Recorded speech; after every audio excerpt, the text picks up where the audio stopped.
నీ స్పర్శతో నన్ను కరుణించుము, దేవా నీ స్పర్శతో నన్ను దీవించుము, దేవా నీ స్పర్శతో నన్ను తాకుము. పిత పుత్ర పవిత్రాత్మ నామమున ఆమెన్. దేవా నీ స్పర్శతో కార్యక్రమానికి స్వాగతం. ముందుగా మీకందరికీ పునీత ఇగ్నేసియస్ లయోలా గారి పండుగ శుభాకాంక్షలు. ఈయన యేసు సభ వ్యవస్థాపకుడు, మత సాక్షి.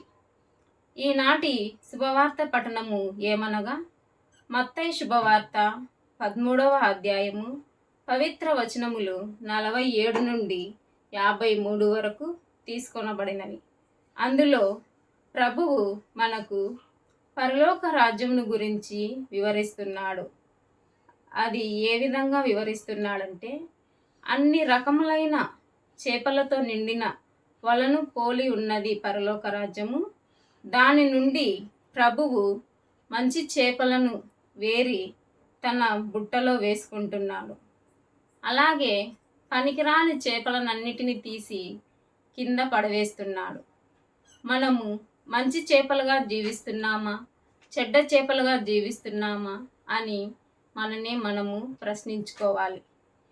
అదేవిధంగా అంత్యకాలమున పరలోక రాజ్యంలో కూడా ఇలాగే జరుగుతుంది. దేవదూతలు దిగి వచ్చి మంచివారిని చెడ్డవారిని లెక్కిస్తారు.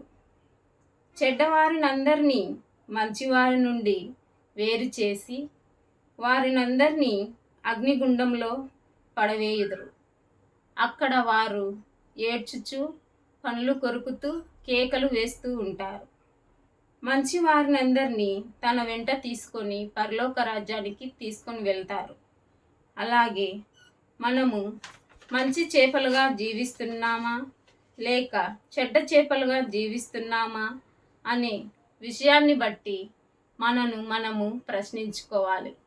మనము ఒకవేళ చెడ్డ చేపలుగా జీవిస్తున్నట్లయితే మన ప్రవర్తనను మార్చుకొని మంచి చేపలుగా జీవించడానికి, ప్రభువుకు ఇష్టమైన బిడ్డలుగా జీవించడానికి, ఆయన వాక్యానుసారము మనము బ్రతకడానికి, ఆయన చిత్త ప్రకారమే మన జీవితాలు కొనసాగించుకోవడానికి మనము ఆయనను వెంబడిస్తూ ఆయన రాజ్యం కోసం వెతుకుతూ ఆయన పరలోక రాజ్యంలో చేరడానికి ప్రయత్నిద్దాం.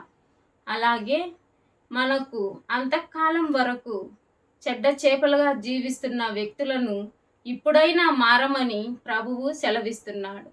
మంచి వ్యక్తులుగా మారి ఆయన పరలోక రాజ్యంలో కొత్త వస్తువులుగా, కొత్త వ్యక్తులుగా జీవించడానికి మనమందరము యేసు మార్గంలో నడవాలని ఈ ఉపమానం ద్వారా ప్రభువు మనకు బోధిస్తున్నాడు. ఆమెన్. పితా పుత్ర పవిత్రాత్మ నామమున ఆమెన్.